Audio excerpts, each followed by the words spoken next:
Good evening, everyone. I hope your day has been wonderful thus far. So today we will jump right into natural laws. We're going through the books, two books, but today I'll go through one, which is healthful living. All right, so natural laws that govern our health. That's what we'll be covering today. All right, so we all are governed by different laws. So you have road traffic law, right? And if you break the stop sign, what will happen? You might be in an accident. Well, we'll go there. You have different laws. You have moral laws, property and land laws, right? So we are all governed naturally by these laws. And it says that these laws are essential for maintaining social order, safety, yes, stability, by establishing clear, enforceable rules that govern behavior and resolve disputes. So we are naturally governed by laws. So what are natural laws? Right? So the laws governing the physical, these are laws governing the physical nature, right? And are as truly divine in their origin and character as the law of the Ten Commandments. So man is fearfully and wonderfully made. For Jehovah has inscribed his law by his own mighty hand on every part of the human body. So we think about those laws that I mentioned earlier. And here we see natural laws that govern our very being, right? Every law governing the human machinery is to be considered just as truly divine in origin, in character, and in importance as the Word of God. So God has made us fearfully and wonderful, right? And He has given us different laws to govern our being, to help us not only to be healthy in this world, but also so that we can do His will. It says, every careless action, any abuse put upon the wonderful mechanism by disregarding its specified laws of the human habitation is a violation of God's law. So he's very serious when it comes to our health and our well-being. And so he gave us laws to govern these. All right, so last week, Kenny went through these laws. I'm just gonna browse through them a bit, and then we go into them individually, right? So we have pure air. Yes, it sounds simple, but when we go through the presentation, you'll see why it is so important. We have sunlight, we have abstemiousness, we have rest, we have exercise, we have a proper diet, we have water, we have trust in God, which is very important.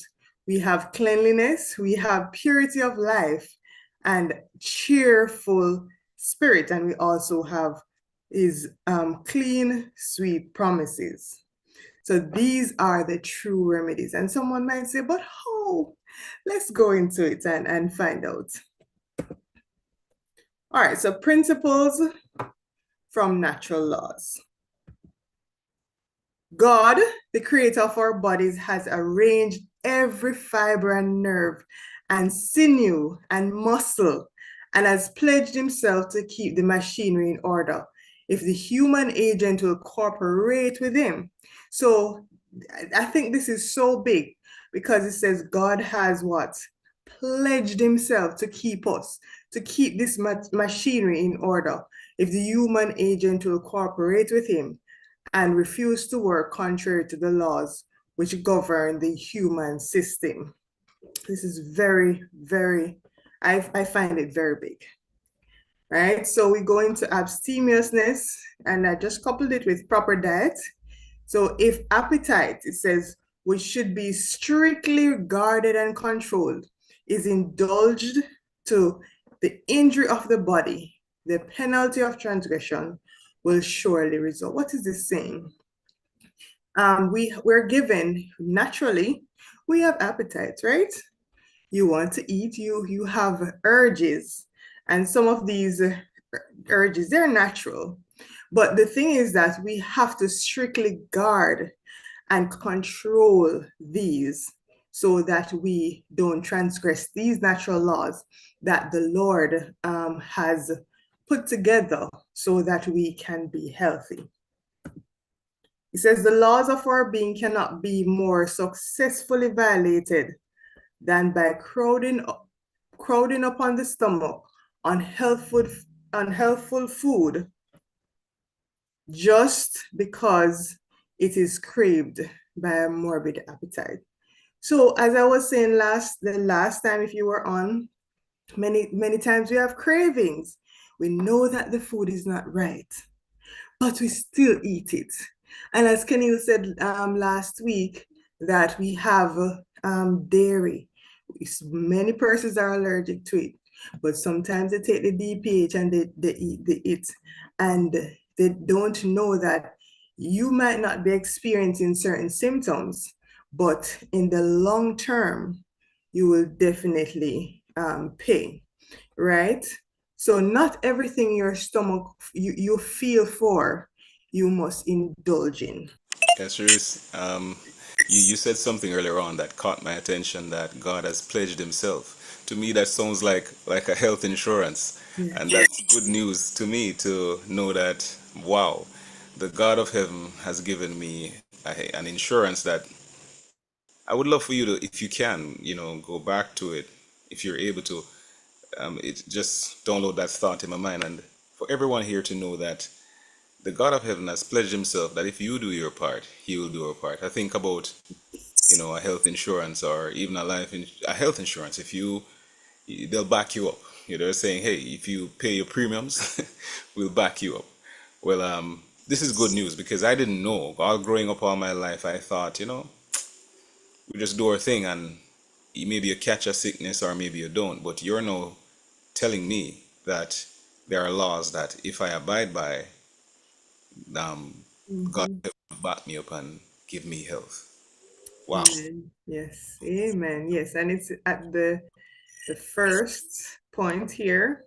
He has pledged himself. What a beautiful promise. Thank you so much. It says, eating merely to please the appetite is a transgression of these natural laws. So we're talking about these natural laws that will help you to be healthy, right? And it says that eating just what you feel for, what pleases you, the appetite is a transgression of this law. So it says unpublished, and this is from unpublished testimony. It says any course of action in eating, drinking, or dressing that is unhealthful injures the fine work of the human machinery and interferes with God's order. Obstructions are created in the bone, brain, and muscle, which destroy this wonderful machinery that God has organized to be kept in order. And don't we see these things? Yes, we do. He says, any misuse of the delicate workmanship results in suffering. Yes, so any misuse. I think it's just appreciating your body, appreciating that you are fearfully and wonderfully made. And coming from that perspective, just like a car, and we'll go into that some more. We don't treat our cars any and any. Oh, we don't throw water in the gas tank. We stick to what the manufacturer says. So God is our manufacturer and he gives us these laws. And so we have to remain healthy, we have to abide by these. It says intemperance of any kind is a violation of the laws of our being. And we learned last week that temperance is wholly taking out whatever injures us, right? And being moderate with the good things for our body. Yes, so taking in the bad things or eating too much of the good things that is intemperance, and it's a violation of this law that I'm telling you, that we're talking about. All right, so we're gonna go into sleep. We won't cover all of them, but we'll go into some of them. Yes, go ahead. Can Oh, you? I mean, this is huge because, man, come on. We love our belly. We love to eat. We live in a world where we love to eat. Come on. Yeah, Mm-hmm. but you're here telling me that one of the reasons for sickness is because we just eat because it tastes good. Just, because the appetite wants it. Yes. So I'm asking you, what should we consider when we're eating then? Okay. So we'll definitely go into that, but just answer your question, you eat healthful food, which have a balanced diet as well as sometimes you have even food that are healthful that does not agree with you, right? So you totally discard of that. And we'll go into that some more. It feels like Um, feels like yes. we all the sweetness out of life though, because Mm-hmm. I mean, when I look at it, it's like you're gonna have to face a sweet and you're gonna have to face a sour. I'd rather face the sweet of having health and Mm-hmm. rather than the sour of disease, rather than the sweet of my spoon right now, because their healthful food can be tasty as well. That's a beautiful thing. So thank you for pointing that out. Yes, you're welcome. Thank you so much. All right, so rest, we have health benefits of sleep. It supports our heart health. I know many persons, especially who does night work, yeah, like nurses and so on, and the pressure they complain about the blood pressure. Oh, the blood pressure is so high, and I know why because I don't sleep, because of, and even if you don't have to work to stay up, if you're not in a job position that demands you staying up, you sometimes we create habits where we don't fall asleep and we, until 3 a.m. and 4 a.m. and all of these ungodly hours, right? And that leads to high blood pressure, so many other illnesses, Alzheimer's, so heart health, it does support that. So we have to get our sleep. It says it helps regulate blood sugar levels. It enhances memory and brain function. It enhances, it supports healthy weight management. Yes, increases daytime energy and productivity. So you don't feel groggy and you're dragging yourself in the days when you get your sleep. The Bible says it's vain for us to rise up early and to sit up late when the Lord gives his beloved sleep. So we have to sleep. The Lord gave us sleep so we can sleep, right? Take advantage of it. So it supports healthy weight management in so many different ways. Because the longer you're up, guess what? It increases your chances of what? Eating, right? And we also have different mechanisms in which when you're sleeping, the body goes through repair. It uses up the glucose. When you're up, it's a different kettle of fish. It improves physical recovery. It enhances and balances coordination.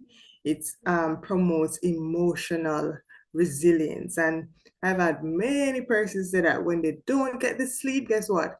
They're more cranky. They're miserable. And some persons have said that they find themselves that they sin more. Yes, they sin more.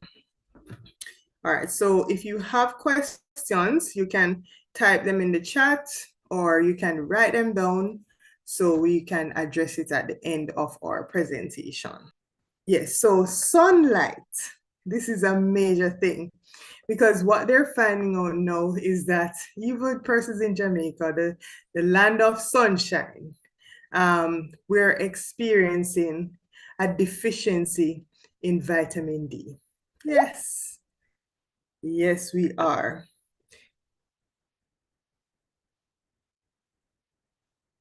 Yes. Yes, we are. So, some benefits of sunlight, it kills bacteria and germs. It helps in weight loss. It boosts our immunity. Yes. It can help fight seasonal affective disorder. It aids in eye health. It lowers the blood pressure. Yes. It supports bone health. It improves mood and sleep quality is improved overall. So we need to get the sunshine in. It is very, very vital. And we can see even during COVID time, we had a, a high rise in depression among teens. And we also see in Alaska, they experience up to 60 to 65 days of darkness. And they have seen that it leads to increased rate of depression and other mood disorders. So it's very good to get your sun. Don't just stay locked in the house, in your job. And when you look at it, you're at work, maybe in the AC, you're locked away. The little sun you get, maybe you go to lunch, and then you come back, and you drive and you go home, and you're locked away again. So you don't necessarily get the opportunity to get in your sunlight. And so that can actually lead to depression and mood disorders. So one thing that they do during these 60 to 65 days of darkness is that they use sun lamp, and that helps. And they also go on vitamin D supplementation as well. So for the average person, I know this varies based on, different persons, based on different sources.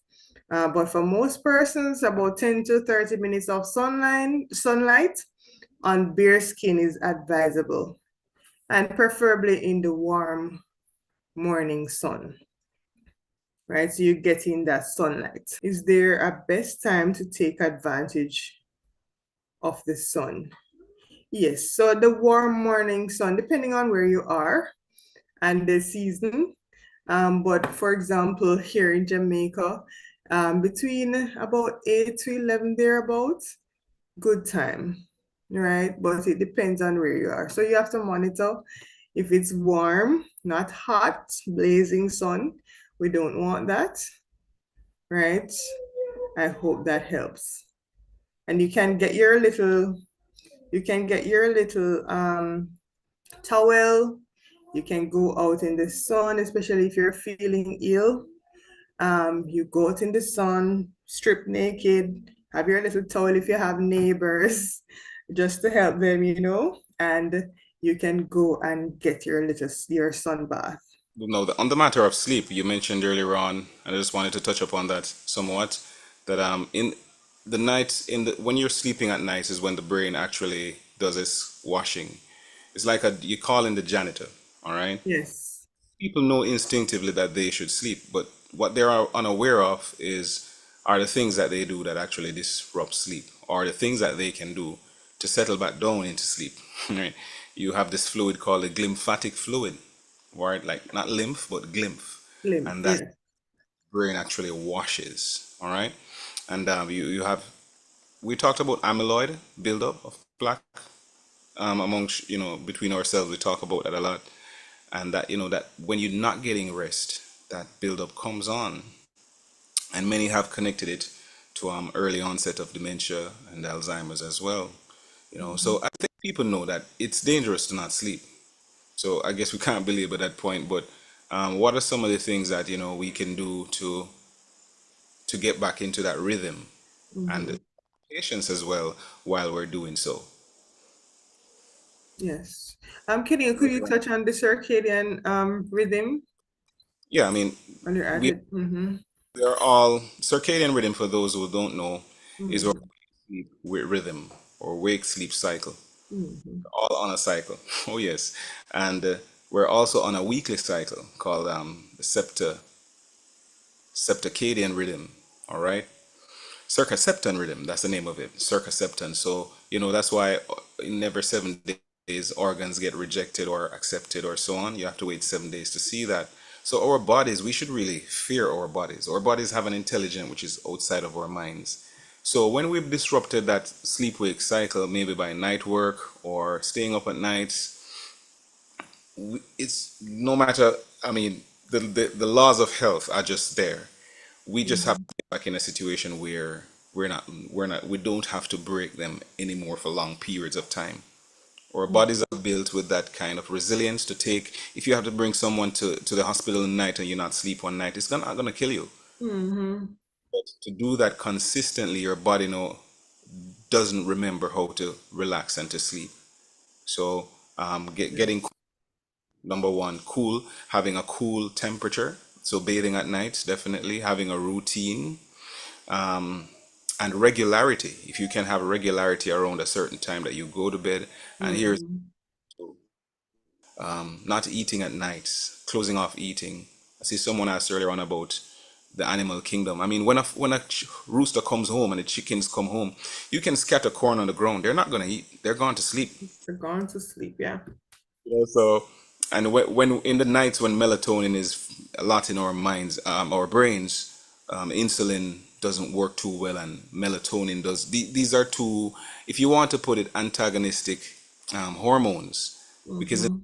should be sleeping, and that's why it's not good to eat at night. You put on a lot of weight if you do that, especially belly fat, and it's not good to eat at night because you can't sleep. Melatonin is retarded in its action. So have patience as you know, go on this routine, on a new routine. All right, don't give up and say I just can't sleep and that's it. All right, there are many sleep aids and things that you can do to instill that new rhythm back into your body. Yeah, hope that helps. Absolutely. Thank you so much. It did. And also, one of the major things too, as Kenil spoke about earlier, we can develop these routine. One of the things that we can do is put down the phone, put down the cell phone, because just the emission of light causes the just the emission of light causes the pineal gland to not release the melatonin. So we have different sleep aids. We have passion flower. We Yeah. have melatonin. You can get. We have soursop leaf for those who are in Jamaica or the tropical areas. We have those that can definitely help. But of course, even if you're doing those things and you're having the light, like the glaring light, you haven't developed that routine, then it will be hard for you. So it's time if you have worked for the all these years. Yes, if you've worked for all these years and you're not getting any sleep, obviously your body will be in that mode. So you have to literally be aggressive in pushing back, in developing that routine again, getting the aids that you need so that you can be on your way to get good rest. Oh, All yes. right. So yes, cheerfulness in a world of depression. So a sister and I were talking and we're like, the spirit of depression is just in the air.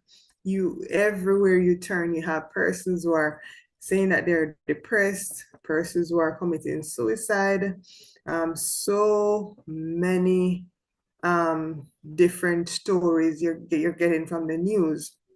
And I think one of the major causes is a lack of trust in God, because that trust in God, it brings peace. Happiness is different in um, my perspective. It's different from joy. Happiness can be temporary. I think joy is long term, trusting that the Lord will bring you through any situation, no matter what.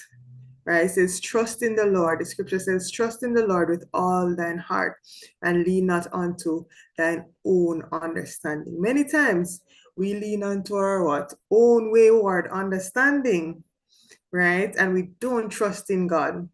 but developing that trust. It says, be careful, or in other words, be anxious for nothing, but in everything you pray with prayer and supplication and with thanksgiving. It says, let your requests be made known unto God. So we have to develop that relationship with Him, develop that trust that He will see you through. He made you, He pledged Himself to you, right? So develop that trust that the Lord, He wants the best for you. He wants you to be in good health. He wants you to prosper. He wants you to be healthy, strong. He wants everything good for you. So you have to trust Him. And it says, it shall be health to thy navel and marrow to thy bones. Good stuff, right? And many mental breakdowns happen because of a lack of trust in the Lord. So let us claim that promise today. Let us pray. Let us not be anxious. And of course, if you're going through depression, seek the necessary help you need. Yes, seek the necessary help you need. But the biggest help that you can get is from the Lord. With going down on your knees, crying, pouring out your heart to Him, and understanding that He is hearing you. Just like how you pour your heart to a friend, pour out your heart to Him, and He will hear you. He wants nothing but good for you. All right, so let's go to the next one, which is exercise. And this is my favorite exercise. Just today, my daughter built a dumbbell. Her dumbbell was made of coconut, and a stick. I wish I could show you. And it was so funny. But the beautiful thing is that we're developing the habit, and she's 5. So we're developing the habit of exercise. So she's there with the coconut on the stick. It has a little weight to it because it's a green coconut. And she's exercising and she's like, okay, I'm at 50 now. And I'm going. So just, whatever, however you can incorporate exercise, let it be fun. Let it be fun for the family. And I know that you will get the results that you need. Okay, so I'm being brought the dumbbell, pardon me. So this is dumbbell, she was working out. Yeah, she was working and she made this herself, right? Yeah, so you can make your dumbbell. This is, I think, encouragement, right? You can make your dumbbell. All right, so it says, neglecting to exercise the entire body or a portion of it will bring on morbid conditions. Wow. Inaction of any of the organs of the body will be followed by a decrease in size and strength of the muscles and will cause the blood to flow sluggishly through the blood vessels. So for sedentary workers, persons who are at home and you're sitting a lot, you're not actively moving, you're not intentionally, doing your moves, you're walking and so on. You don't have to go to the gym. You don't have to. What you have to do is to develop that routine of exercise. Amen. Yes, go ahead, my co-host. I was just saying, I have a feeling that the question and answer session is really going to be loaded. I see some, Okay. and I just want to encourage everyone to type type your questions. If you have a comment or a question, you have to type it in the chat. And we'll be checking on YouTube as well. Checked over there, we have a couple participants going on there on YouTube. Okay. So just keep on typing. The host is making good time so that she can get to, your questions, and a lot seems to come out in those question and answer. So keep them coming. All right, back over to you. Mm-hmm. Okay. Yes, thank you. All right, so we have, for example, sarcopenia. This is something that is affecting so many persons. And it's supposed to be age related. As you get older, the muscles, the muscle mass, naturally lose muscle mass. We're seeing it in younger persons, which is a big thing now, right? So sarcopenia, the main symptom of the condition is muscle weakness, and this is where the muscle atrophies, which is, it should be by a natural aging process, right? Scientists believe being physically inactive and eating an unhealthy diet can contribute to the disease, right? So if you start seeing early signs of sarcopenia, if they right where the arm is, if it's soggy, or the legs, and also and you have obesogenic sarcopenia, which is where the muscle, the natural muscles of the body, is exchanged with fat. And you find that even women, as they age, you find that they start falling easily, because the muscles also helps with balancing, right? So as they age, you start falling, break the hips, hip bones, you break your leg, and so on. So Yes. it's very vital to work out, to exercise. Kenny, you had something to share? No, I was just saying, yeah, that's awesome what you're saying. Okay, all right. Yes, so develop a routine of working out, of exercising, right? Develop that routine, no matter how simple it might seem, develop it. You have different apps. I use an app, and it helps me because I just put in 9 minutes per day of working out. You can do brisk walking. So as I said, it doesn't, you don't have to go in a gym setting. And if you are like me in the younger years, you don't want to just go to the gym, or get some dumbbells and start pumping some 50-pound irons. You don't want to do that, right? You want to start small, and you increase as you go. You have different, even free apps that you can use, as I said, and that can help you to keep you accountable, because I get the reminders every morning at 9 it's time to start working out, right? So it's very, very important, because you don't want to see this presentation, and then as you get older, developing the sarcopenia, or obesogenic sarcopenia. You don't want to do that. And if you have already been experiencing this, then you can start exercising. The body can be very forgiving when it's ready. All right, so this is an example, or this is a picture. So you have the muscle, you see the muscle to the left, it's bigger, and then as sarcopenia chips in, you see the muscles gets really small. And as I said, if you're obese, naturally, the muscles will start to be replaced by the fat. And as I said, there is hope. Just start with your little squats or your brisk walking. All right, let's continue. All right, so the quote talks about sluggish, the blood flowing sluggishly through the blood vessels. And here we see we have poor circulation happening, and many women are presenting with a lot of varicose issues, a lot of blockages, right?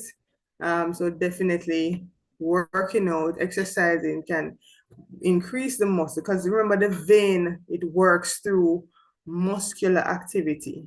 So the more the muscle, you've worked on the muscle, the more it works to push the blood, so you definitely want to do that. All right, some symptoms of poor blood circulation: numbness and tingling in extremities. You have cold hands and feet, edema, which is swelling, cognitive dysfunction, digestive problems, fatigue, joint pain and muscle cramping, skin color changes, right? Leg ulcers, varicose veins. So these are some symptoms. So you definitely start exercising. Don't wait until it reaches the point where you're living on medication. Start from now. Start exercising. Yes, there's this old saying says a stitch in time saves nine. You know, by the time we get to taking medication, the damage often is already done. When if we started early, but I like Mhm. what you said that the body is very forgiving. So at any age we can start.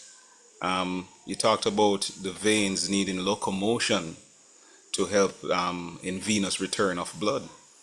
And the number one killer in the world is actually cardiovascular disease. And just by taking exercise, so think about taking a medication or taking water or taking a supplement. Do you know that we can actually take exercise? Of course. So I like what you're saying here. Even the veins, but even the arteries, like peripheral artery disease, once those veins and those blood vessels which are far away from the trunk need that support of locomotion to have that return. Even lymph, the lymphatic system is not connected to the heart at all. The only way that lymph actually flows is through movement. Isn't that amazing? You know, Yes, you take a trampoline, indeed. on they jump over and over to help that lymph to start moving. So movement is key to life. All right, we'll get into it some more. Thank you. Thank you so much. Thank you. All right, so health benefits of water. We're going to water now. We spoke about pure water earlier as one of these natural laws. So pure water, water carries nutrients and oxygen to your cells. It flushes bacteria from your bladder. One of the things that I normally tell persons, especially who suffer with recurrent UTI, is drink water and not just walk down the water. You don't say, okay, I'm supposed to drink 8 glasses. Okay, I'm gonna just drink and you drink 5 glasses one time. No, right? You have to sip the water, sip it, get the get the water up a nice bottle, BPA free, and you get that bottle and you sip your water throughout the day, right? You sip that water and that will definitely help you. It aids in digestion, so constipation, persons who suffer with constipation, that can definitely help. As I said, prevent constipation. It normalizes the blood pressure, cushions the joints. For persons who suffer from arthritis, one thing that I normally suggest is that they take in at least 16 glasses of water per day, and you're like 16 glasses. But as I said, that it's not a lot when you you carry your container, you sip your water throughout the time, right? And sometimes just anything that you hydrated because we haven't been taking in the water. And someone might say, but when I drink the water, I just pee it right out, right? But the beautiful thing is that when you sip your water, you'll see the difference. It protects organs and tissues, regulate the body temperature. It maintains the electrolyte balance. And as I said, when you sip your water, you see the difference than just whopping it down. So someone said, what are some of the things that you can diet on to help with heart and anemia?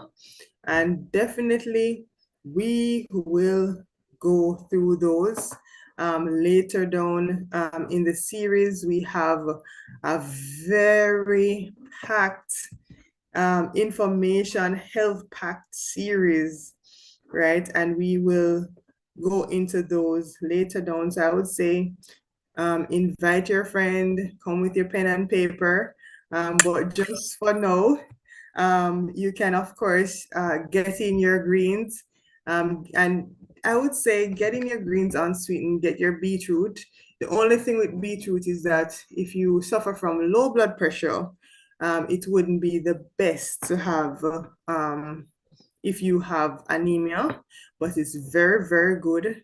Get your nettle tea. Nettle tea is very good in helping to boost your blood count.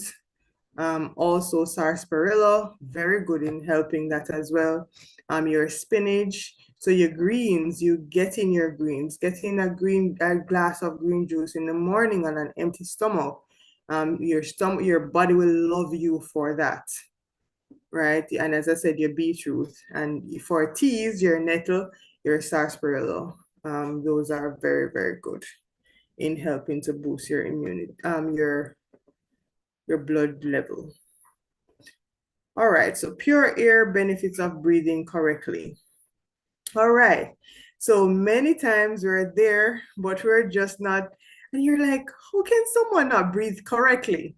That's something that we do automatic, right? Yes. But yes, you can. And breathing can contribute, proper breathing can contribute to your health in a positive way. So for example, if you're living in a smoggy, polluted area, the you're breathing, but the oxygen level that your body needs maybe not enough, right? It's not sufficient.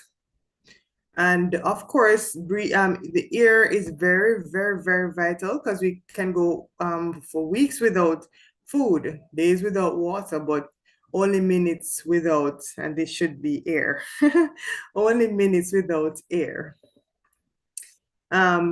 Persons who live at high altitude.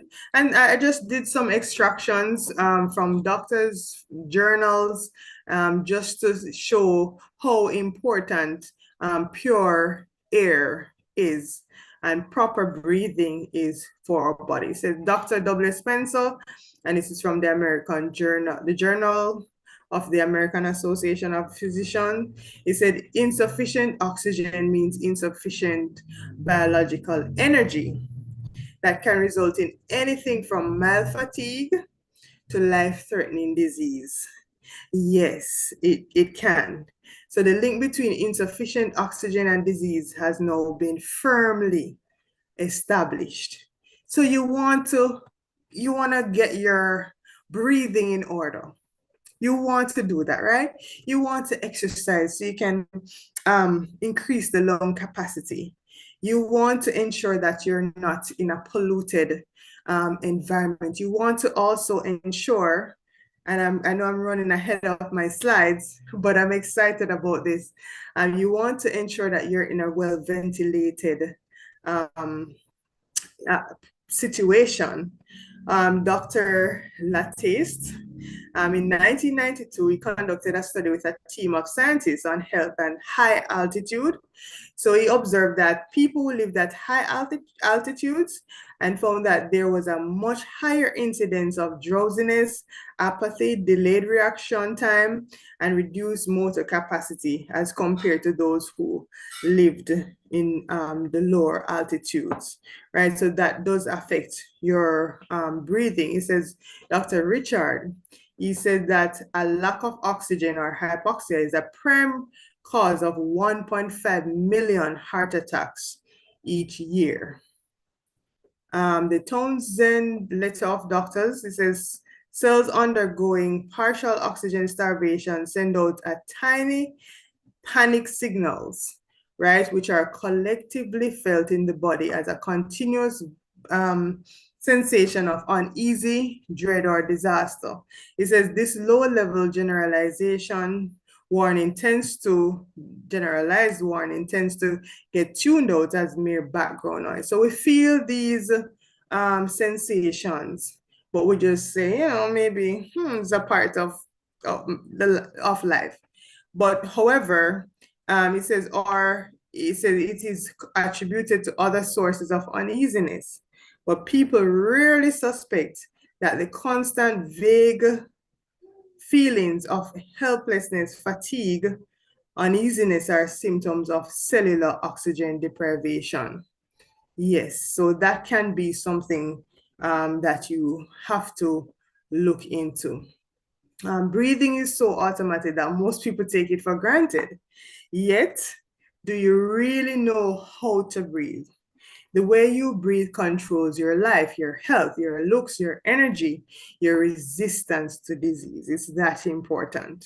So many persons are congested, sinusitis. As I said, many persons are locked into poor ventilated areas. And this is a quotation. It says, the lungs are constantly throwing off impurities and they need to be constantly supplied with fresh air. Yes, did you know that the lungs is a way the body throws off toxins? Yes, it is.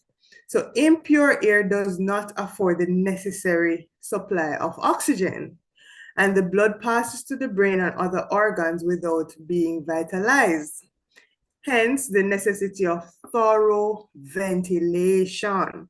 So to live in close, ill-ventilated rooms where the air is dead, right, weakens the entire system. It becomes peculiarly sensitive to the influence of cold, and slight exposure induces disease. It is close confinement indoor that makes many women pale and feeble. They breathe the same air over and over until it becomes laden with poisonous matter thrown off through the lungs and pores, and impurities are thus conveyed back to the blood. So you're in a room, even at night, it's good to open up your window, so that you don't breathe the same old dead the old dead, as I said, vitiated air. You don't breathe that in. If you're in an office setting, sometimes you have to take the time out, go outside, if you can't help it. Open up the windows and ensure that you're getting proper ventilation. So the same thing, the lung throw off the impurities, and guess what? Because the room is closed or the space is closed, you're breathing back the same thing that the air is, the lungs is throwing off. All right. Co-host, do you have anything to add? All right. Yes, go ahead. So amazing. It's so amazing that sometimes we think affluence, if I can live and I have my AC in my home, I'm Mm-hmm. all bourgeois and awesome. You see? But listen, the simple things are your blessings, really and truly. Um, if you should really look into that if you have air conditioned units, if you don't have to always use them, don't. All right? Pure air is a law of health, and if you break that law, whether through ignorance or even if you can't, maybe you work in an area, you have to find time during the day to get out where you can actually get pure air. Except that that's a vented system where pure air is being pulled in, but it's a Yes. it's a recirculation system for most AC systems. And even though our cars have vents, we like to keep it on recirculation, and it's not good. Yes.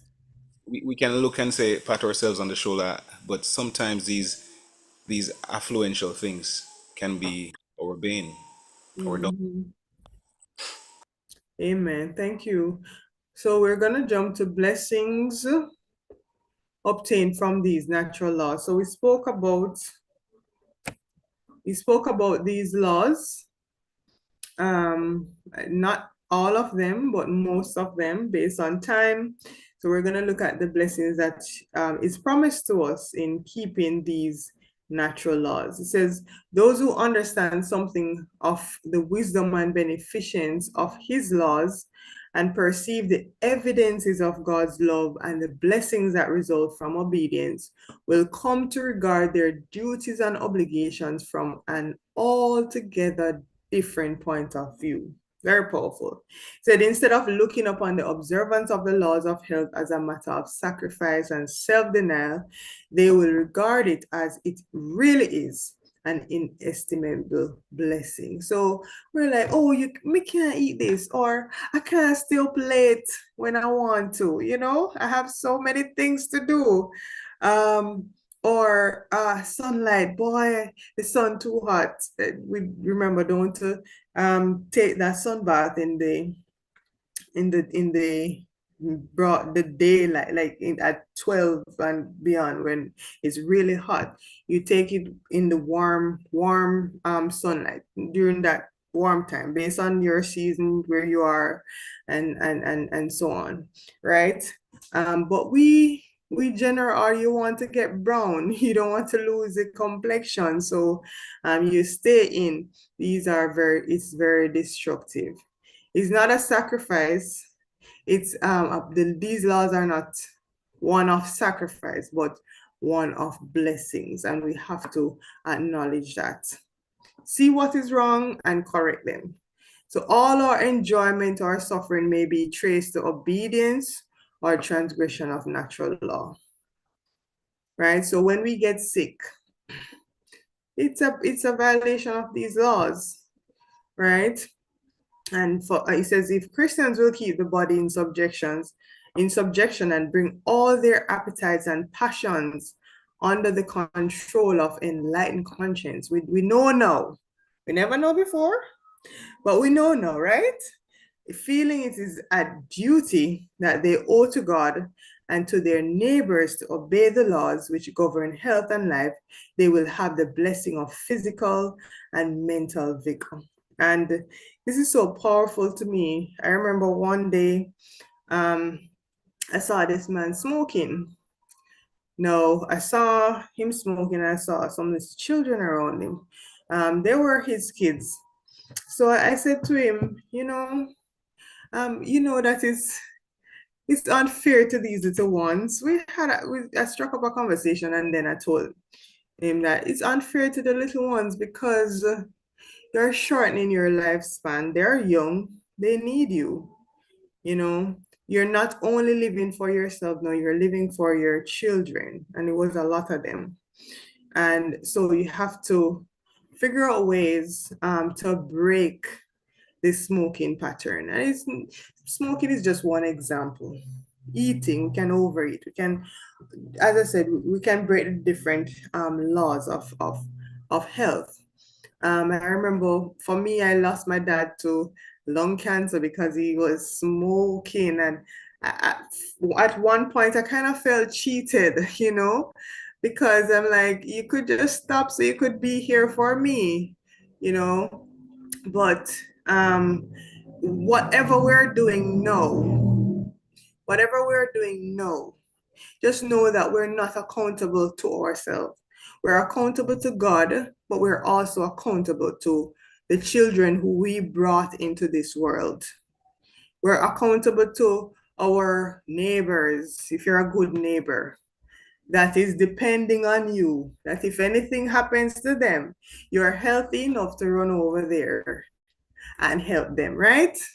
Or your church community, so you can have sister or brother, this who you have a word from them from the Lord. You're accountable to others when it comes to the health. So it's not sacrifice, it's not self-denial. Keeping your body in subjection, bringing your appetites under control is a duty to God, your duty to God, as well as your duty to others around you. And that's big. Yes, go ahead. I'm saying, there's a big difference between what we think we do and what we actually do. All right. We judge ourselves based on our intentions a lot of times, but the world judges us based on our actions. and the surest result of actions is result. All right. Sometimes we kid ourselves and say, "Hey, I'm doing this. I'm doing enough." But we always give ourselves a pat on the back, and we're very critical of others sometimes. But when it comes to law, we have to understand that it's really simple.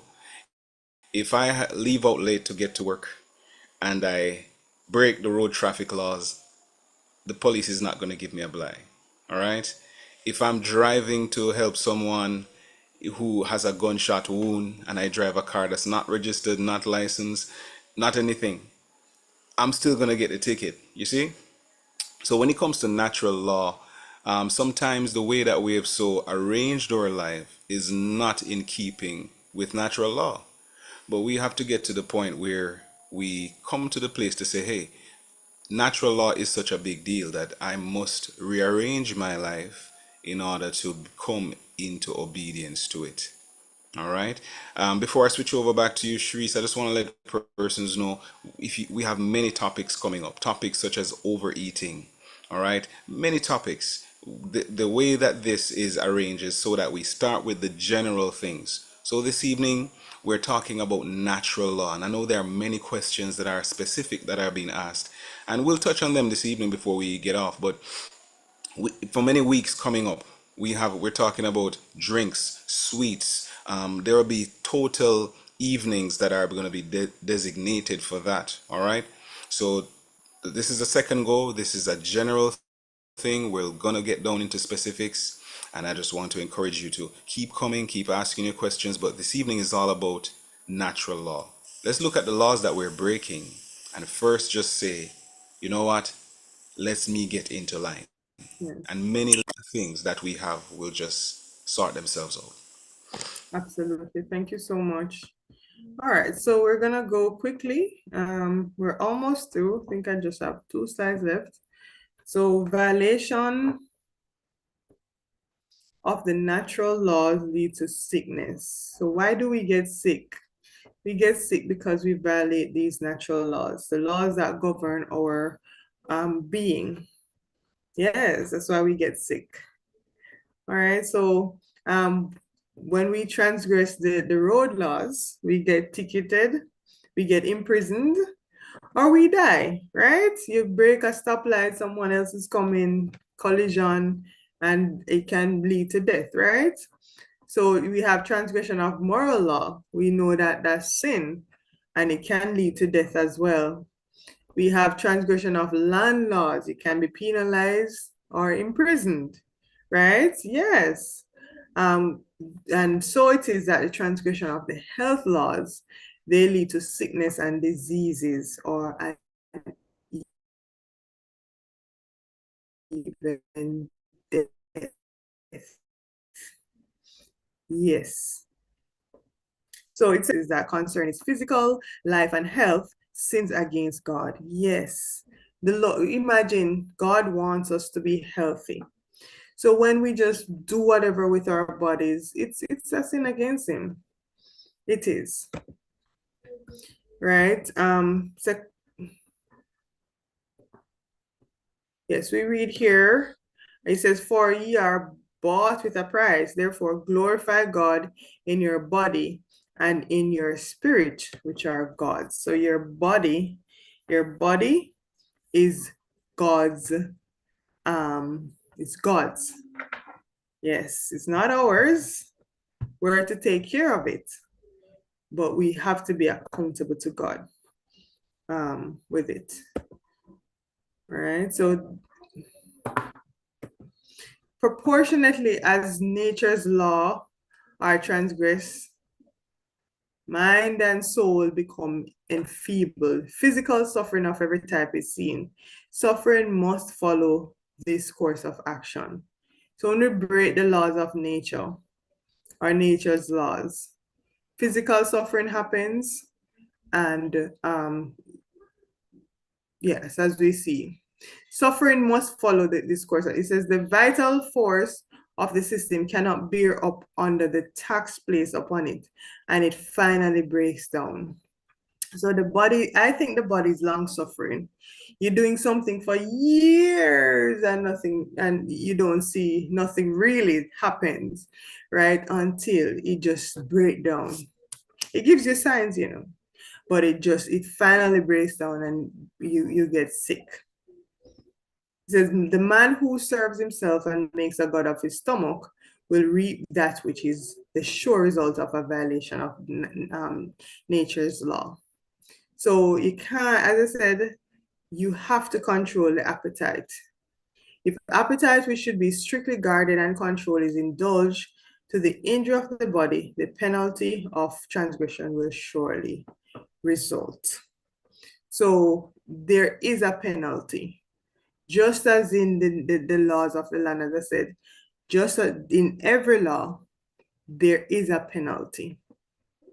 And so we learned today that you can't just be governed by the stomach. You just can't. So no more of what you feel like. I know a lot of persons, well, I know one person, he has diabetes and his favorite thing is bun and Pepsi. And the man would drink the bun, eat the bun and drink the Pepsi, eat the bun and drink the Pepsi until they had to cut off both legs, right? So if you know and you know the right thing to do, don't make the stomach your God, do the right thing. If you're struggling with obesity, it's a start to see that, okay, I need help. Start there. It's not a crime. You see, start there. But with starting there, you have to understand that you can't indulge. Put that stomach, put that appetite under subjection. Want something, and one thing that I say that helps is fasting. Fasting does help. If you have that issue, you can fast once, maybe half day, and start with your water fasting, sip your water, and you try to go a full day. Fasting does help. It does help you. At first, you're gonna feel hungry when you start with it. You can't wait to eat. But then as you do it maybe once a week, you start with a half day once a week, then you'll see that you're not that hungry. Oh, it's tolerable. All right, let me go one day. At least one day. Your goal is at least once a week, right? But I see that fasting does help.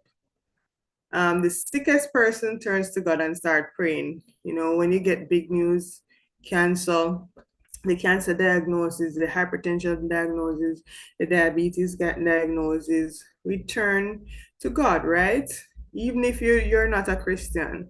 Well, it's the same. We with that, when we pray to the Lord about our health, it shows that we know that God has some connection with our health, right? And this connection, I think the natural laws, it connects this because the Lord, He wants you to be healthy and He gives you these laws, which bridge the gap, which will help you to be healthy. In violation of these, you're going to be sick. All right, so I'm winding down. Diabetes. Pre-diabetes, we realize a lot of persons have pre-diabetes. This is just an idea of what it looks like. More than 1 in 3 people are living with pre-diabetes, and this is just in 2018. I think it's worse now, right? And 84% did not know they had it. So pre-diabetes, it's a whole lifestyle change. Cut out your white flour, white rice, and sugar. Use honey as a medicine and not as a sweetener, because it still increases the glycemic index. The sweet stuff, what you're craving, when you're trying to change, your body will crave these things. It will crave these things, so you have to fight back. But this I find very informative. Hypertension, it says hypertension is a major public health crisis in Jamaica, with approximately 1 in 3 adults affected, making it a leading cause of premature death, stroke, and kidney failure, often called the silent killer. 4 out of 10 hypertensive individuals are unaware of their status. High sodium diets, low potassium intakes are key contributing factors. When I look, not knocking any company or anything, but when I look in, for example, the cran water, I see salt. I see a very high sodium, and it tastes fresh. And I learned that is because of the sugar to salt. There's a ratio that causes it to be fresh, even though when you look at the amount of sugar and the amount of sodium in it is high, right? So these are things that we have to look at. The high the soft drinks, these things loaded with sodium, even water, has sodium. So we have to look, as in the brand. So we have to start reading our labels. That's actually it. All right. 14 minutes overtime, but I hope you were blessed. But we have two questions that we want you to get to real quickly Okay. over on YouTube. I just want to bring that up again. They live in a very, what can they do about They live in a, dusty area, a very dusty area? yes, what can they do? Yes. Well, you can get an air filter. It's very important that because that will trigger so many things, congestion, sinusitis, so on. So you can get an air filter if it's a case where you can't move from the area. Yes, it would be better to move, but if you can't, you can get an air filter. That's a good investment in your health. You also have different plants that helps, but I doubt it will be as intense as that air filter would have it. And also, if you can spend less time, maybe take some time to go out in a country area, or visit someone so you can get some fresh air in. That is, that would be good. But it's best is, especially if the area is dusty, if you're able to move for your health. Yes. Amen. It's just like living in an area that has asbestos or has an aluminum plant nearby that affects you. Yeah. Mm-hmm. Picture it the same way. Another question. Can we add things to water like cucumber?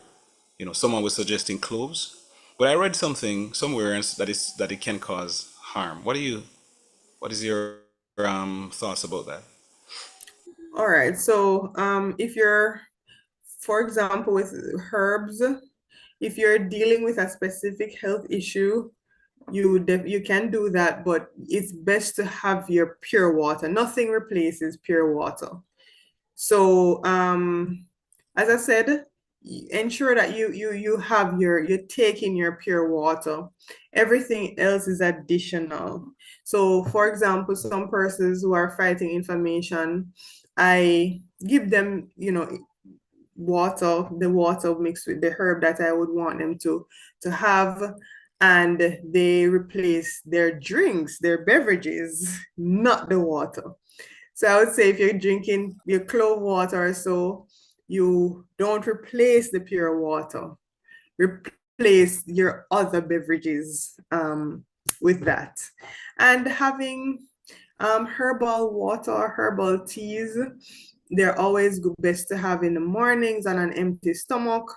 Or if you're having, maybe based on your protocol, if it's 3 times per day, you have that 3 times per day, but you need to sip your water throughout the day.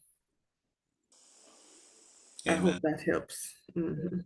Just something here, another question. I know you want to go and know we're over time, but the questions are there, and just touch on them a little bit. What Okay. about persons who are overweight, maybe have blurry vision.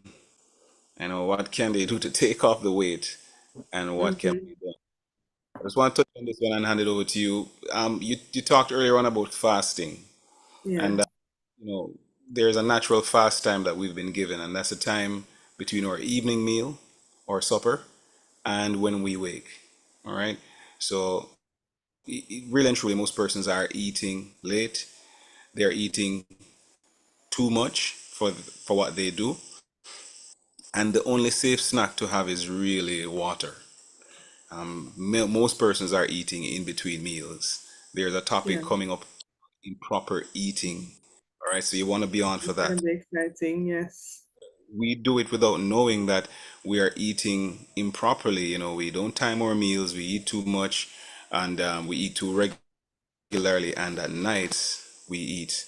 So, hormonally, our bodies become dysregulated as well because there's a hormonal aspect to weight loss, Mm-hmm. wherein if you have insulin always in your bloodstream because you're always eating, even if you're not eating a lot, you cannot burn fat. It's Yes. impossible.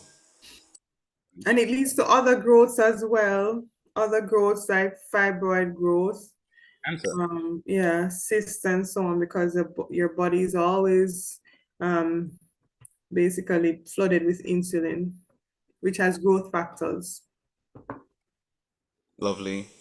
Someone thanked you for pointing out honey not to be used as a sweetener, but only for medicine, because they've been doing that, not knowing that it might chronically increase their glycemic index. So they're thanking you for that You're too in the welcome. chat. Yeah. You're welcome. Yeah. So anything else you want to share, Shrees? No, that's it. I know we've gone through a lot tonight. However, I'm really excited about the presentations that are coming up. I know, especially with the big question, what do I eat then? I hear all of these things with the proper diet. What do I eat? And we have a topic specifically for covering that. So I would advise persons to be on. We'll have different presenters. I saw Dr. Debs was on just earlier, and she'll be presenting as well. We have medical missionaries. So I know that the presentations will be packed and loaded, and it's just for all the answers. I think all the questions will be answered. So it's just for persons to prioritize this time, come on in the evenings and be